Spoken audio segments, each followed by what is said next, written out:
గంజాయి మత్తు రేపే గమ్మత్తు అయిన పదార్థం అని మనందరికీ తెలిసిన విషయం. కొన్ని దేశంలో లీగల్ అయినప్పటికీ మన దేశంలో ఇల్లీగల్ అని పూర్తిగా తెలుసు. అయితే సరూర్ నగర్లో 10 ఫీట్ల గంజాయి మొక్క కలగలం అనే చెప్పొచ్చు. ప్రస్తుతం మనం అక్కడనే ఉన్నాము.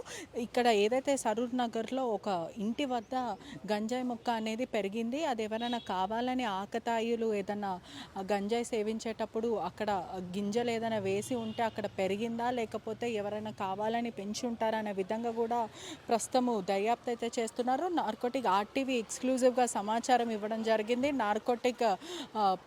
ఒకవైపు నార్కోటిక్ బ్యూరో వాళ్ళకే కానీ లేదంటే ఎక్సైజ్ డిపార్ట్మెంట్కి సమాచారం ఇవ్వడం జరిగింది. ఆర్టీవీతో పాటు ఎక్సైజ్ డిపార్ట్మెంట్ నార్కోటిక్ వాళ్ళు ఆ మొక్కని కూడా పూర్తిగా తొలగించడం జరిగింది. మనం విజువల్స్లో కూడా చూడొచ్చు. ఇటీవల కాలంలో తెలంగాణ రాష్ట్ర ప్రభుత్వం కూడా చాలా సీరియస్గా ఉంది. ఏదైతే గంజాయి మొక్కను పెంచడం కానీ నిషేధించడం, గంజాయి సేవించడం కానీ ఇవన్నీ కూడా కఠినమైన చర్యలు తీసుకుంటామని క్లియర్గా చెప్పారు. కొంతమంది ఇంట్లో పెంచుకోవడం కూడా జరుగుతుంది.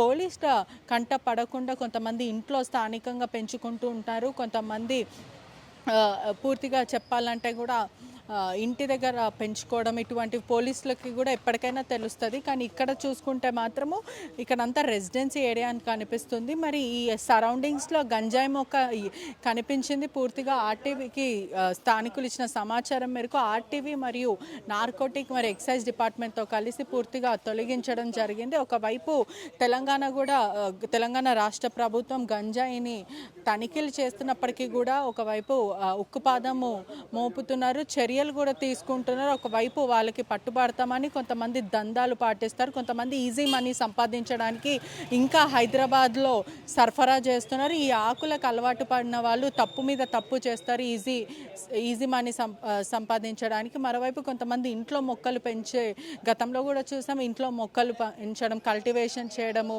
డబ్బులు సంపాదించడం అని చాలామంది ఉంటారు. కానీ ఇక్కడ సరూర్ నగర్ 10 ఫీట్లు సుమారుగా గాంజా చెట్టు 10 ఫీట్లు ఉంది. ఎవరైనా పెంచే ప్రయత్నం చేస్తారా, లేకపోతే ప్రధానంగా ఎవరైనా కల్టివేషన్ చేద్దాం అనుకున్నారా, లేదంటే ఎవరైనా తాగేటప్పుడు కన్జ్యూమ్ చేసేటప్పుడు ఆ ఇత్తులు పొరపాటున అక్కడ వేయడం వల్ల అది పెరిగిందనే విధంగా అయితే కాకీలు దర్యాప్తు చేస్తున్నారని తెలుస్తుంది.